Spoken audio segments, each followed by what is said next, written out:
Hi guys, I'm Sakshi Bhava, your English educator on Unacademy. So, this is actually part 3 of your idioms and phrases. So, आपको मैं कुछ important 60 idioms and phrases की list दे रही हूँ, जिसमें से 40 हम डिस्कस कर चुके हैं already and this is the last part. So, I hope कि आपको ये सीरीज अच्छी लग रही है. So, इसको कंटिन्यू करते हैं without any further ado. ठीक है. सो स्टार्ट करूंगी मैं इस इम्पॉर्टेंट इन्फॉर्मेशन से कि मेरा नया बैच आ चुका है टॉपिक वाइज प्रैक्टिस का, जिसमें एक एक टॉपिक हम उठा रहे हैं. आरसी है, पैराजंबल है, हर चीज़ को एकदम बेसिक से डिस्कशन कर रहे हैं. तो जो लोग भी इंटरेस्टेड हैं सब्सक्रिप्शन लेने में, उनको डिस्काउंट कोड बता देती हूँ विच इज़ Sakshi24. ठीक है.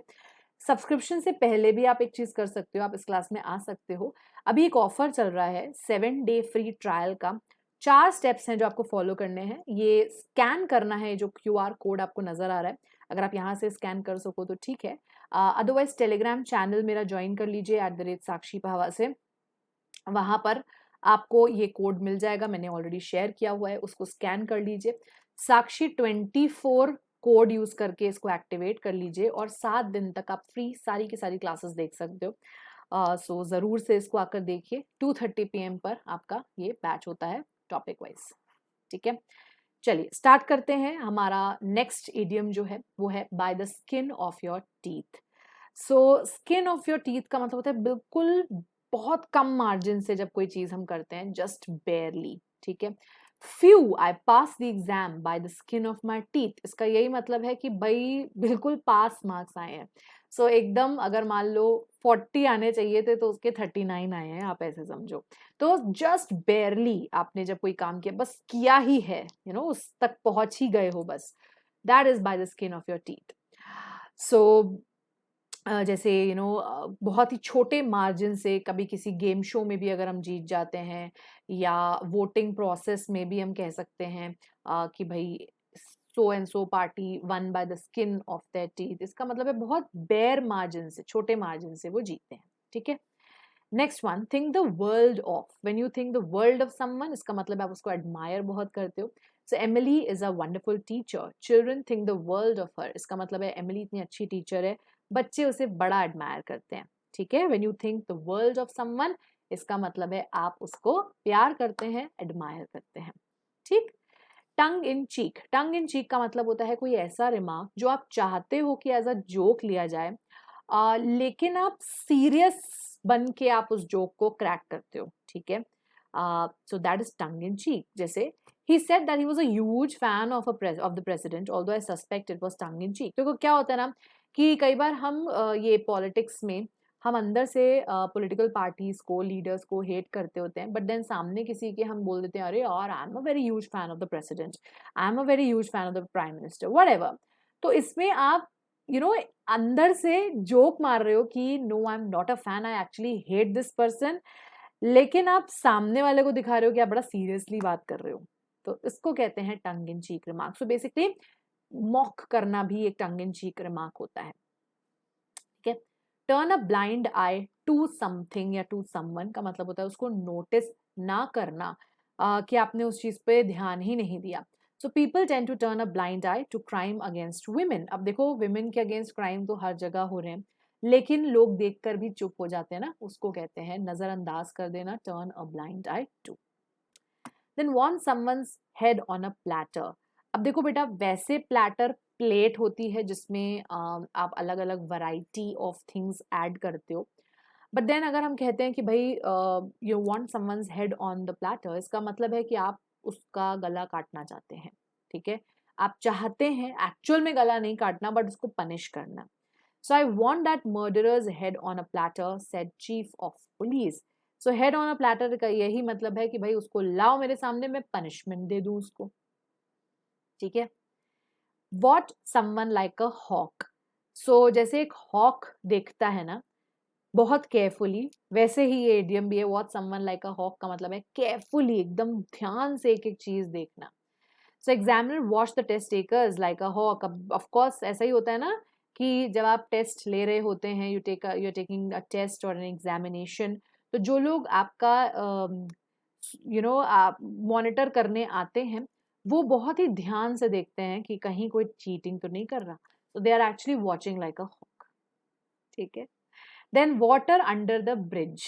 So yes, I think ये हमने किया है क्लासेस में.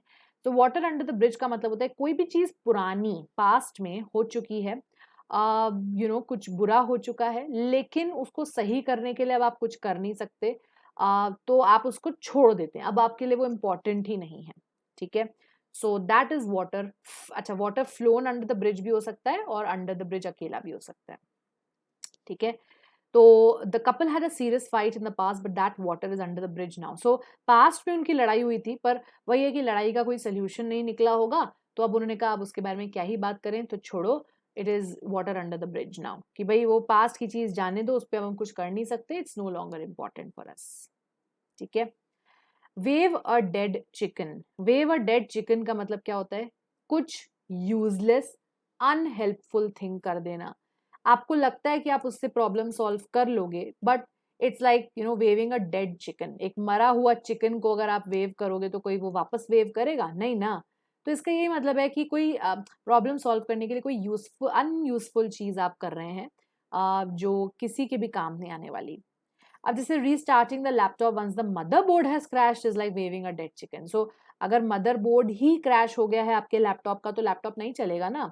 आप सोचो कि रीस्टार्ट करके उसको चला लें, तो it's not going to give you any benefit. So it's like waving a dead chicken. Weak in the knees. Weak in the knees का मतलब क्या होता है? जब आप बहुत इमोशनल हो जाते हैं and that emotion takes the better of you. Taking the better of you का मतलब है वो आप पे हावी हो जाता है, और आप इतने वीक हो जाते हो कि खड़े भी नहीं हो पाते. That's weak in the knees. So the shock of being summoned by the Supreme Court made me go weak in the knees. कई बार क्या होता है ना, हम शॉक से गिर जाते हैं. तो कोर्ट ने मुझे बुलाया, सुप्रीम कोर्ट से मुझे बुलावा आया है, तो उस शॉक में वो गिर गया, एंड मतलब वो इमोशन इतना ज्यादा डर वाला आ गया, इमोशन फियर वाला आ गया उसको, and he could not stand. ठीक है. That is weak in the knees. Wear many hats. अब देखो, इससे फेदर इन योर कैप भी आपने सुना होगा. अगर हम कहते हैं कि भाई this has added a feather in your cap, इसका मतलब है कि और आपने कुछ अच्छा कर दिया तो वो आपके अचीवमेंट्स में ऐड हो गया. वेयर मेनी हैट्स का मतलब होता है अलग अलग तरीके के काम कर पाना. So we have such a small number of employees that often one is suppose to wear many hats. अब इतने जब एम्प्लॉयज कम होते हैं तो आपको अलग अलग काम ही तो करने पड़ते हैं ना. मतलब हो सकता है एचआर का भी काम आप ही को करना पड़े, हो सकता है कि असिस्टेंट का काम आपको करना पड़े. तो बेसिकली एक पर्सन के पास अलग अलग टाइप के टास्क होंगे अगर एम्प्लॉयज की स्ट्रेंथ कम है. So wear many hats means बहुत सारे काम एक साथ करना एंड कर पाना भी अलग अलग task. Then weather the storm. देखो, वेदर द स्टॉर्म का मतलब होता है, स्टॉर्म इज जनरली इडियम्स में associated with a difficult period of time. मुश्किल का समय. तो अगर if you are succeeding in surviving that, इसका मतलब है आप लड़ रहे हो उससे. दैट मीन्स आप वेदर कर रहे हो, दैट मीन्स आप लड़ रहे हो उससे.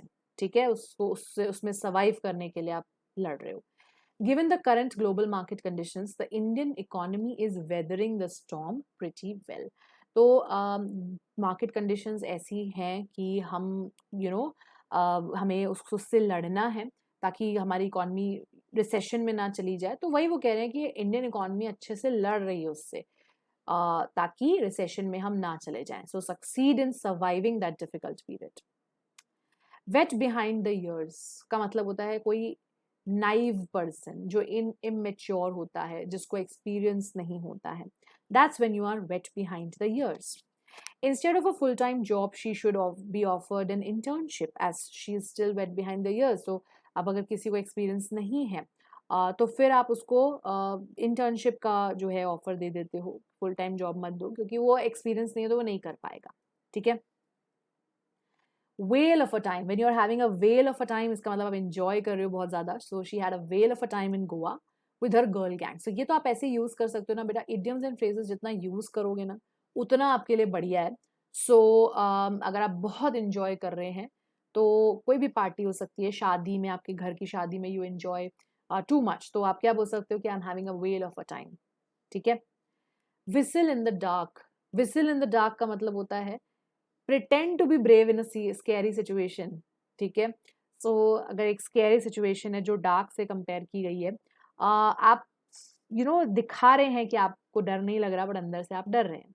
So upon being attacked, she blew a whistle in the dark which surprised her attackers. अब of course देखो अटैक उसको हुआ, मान लो वो रास्ते से जा रही थी and there was nobody, it was dark also and it was a very solitude kind of a place, अकेला lonely place था, desolate था, अलग से ही था कहीं पर अकेला प्लेस जहाँ पर कोई गाड़ियाँ नहीं चल रही थी, वहां पर उसको मान लो अटैक कर दिया किसी ने. तो फिर she blue a whistle in the dark, मतलब वो प्रिटेंड करी थी कि वो ब्रेव, उसको डर नहीं लग रहा. तो अटैकर सरप्राइज होगा कि यार बंदी डर क्यों नहीं रही है. ठीक है. सो व्हेन यू प्रिटेंड कि नहीं मुझको डर नहीं लगता, तुम मेरा कुछ भी बिगाड़ नहीं सकते, if that's your attitude you are actually blowing a whistle in this dark, in the dark. ठीक है. विसल इज सीटी, तो इसलिए उसके लिए ब्लो तो लगाना ही पड़ेगा आपको. यू ब्लो अ सीटी. Why keep a dog and bark for yourself. अब देखो कई बार आपके पास कोई फैसिलिटी होती है पर फिर भी आप वो काम खुद से कर रहे होते हैं. सो अगर आपके लिए वो कोई काम कर सकता है तो आप खुद से क्यों कर रहे हैं, है ना. तो my sister has a printer but she continues to write notes manually. अरे प्रिंटर है आपके पास तो प्रिंट करो, हाथ से क्यों लिख रहे हो. सो वही बात हो गई ना. Why keep a dog and bark for yourself. अब डॉग आप रखते हो इसलिए कि भाई आपके डोर पे कोई आएगा तो वो बंदा बंदा नहीं, डॉग आपके लिए बार्क करके दिखाएगा कि हाँ I am actually protecting you. But अगर आप खुद ही बार्क करो, आपके पास डॉग भी है पर आप बार्क खुद ही करने लग जाओ, this is just it's not actual situation, it's just an idiom. Okay. तो जब डॉग है तो उसको बार्क करने दो, ऐसी कोई और है तो उसको वो काम करने दो. वाइड ऑफ द मार्क का मतलब होता है गलत, एकदम अनएक्सपेक्टेड. ठीक है. सो जो चीज सफिशिएंट नहीं है, गलत है, एक्सपेक्ट ना की गई हो, that is wide of the mark. जैसे हर answer was wide of the mark, it was impossible for me to give a better rating to it. अब देखो जैसे हम चेकिंग करते हैं स्टूडेंट्स की, तो कई बार मार्क्स देने में हमें ऐसा लगता है कि मार्क्स देने हैं कि नहीं. अब जैसे मैं एसेस चेक करती हूँ आपके, तो फिर उस केस में अगर बहुत ही किसी ने अच्छा नहीं लिखा होता है तो फिर मैं इसको wide of the mark consider करूंगी कि बिल्कुल ही अलग गलत है ये, इसको तो मार्क्स मिल ही नहीं सकते. सो कोई भी चीज गलत जो एक्सपेक्ट ना की गई हो सामने वाले के द्वारा, that's wide of the mark.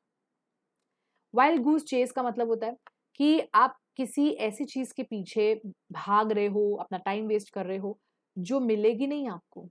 ठीक है. So she tried to find out who the anonymous caller was, but it turned out to be a wild goose chase. Anonymous caller नहीं पता, किसका नाम नहीं पता.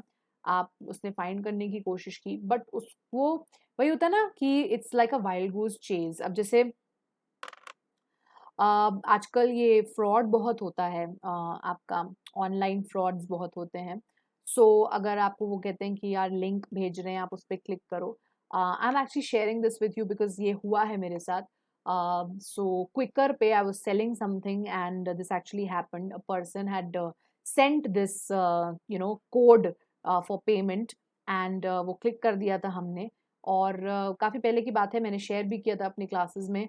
सो हमने क्लिक कर दिया था and what happened was that that person actually debited a lot of amount. I think I don't remember the exact amount, but I think it was 60,000 plus something कुछ था जो उन्होंने डेबिट कर लिया था. And he was still so confident that I'm sending you another link and I will just return everything back to you. Just click on this once again. So they are very convincing, but do not do it ever. So यहाँ पर मैं इससे wild goose chess क्यों कह रही हूँ, because trying to find that person's location and trying to get our money back was like a wild goose chase. We actually wasted our time. We went to the police station, got an FIR registered, but nothing happened at all. So money वापस तो दूर की बात है. Nobody actually asked also कि from the police department also that whether you actually got the money back or not. So nothing happens, at least in our case. So it was like a wild goose chase for us. We wasted our time looking for something जो नहीं मिलने वाली थी and वो नहीं मिली. So that was an example. तो इसमें आपको एक मॉरल भी मिला कि कभी भी लिंक पर क्लिक मत करिए. ठीक है. कोई भी आपको कुछ भी भेजे कह के कि भाई इस पे क्लिक करो, never do it. Wipe the slate clean means a fresh start. ठीक है.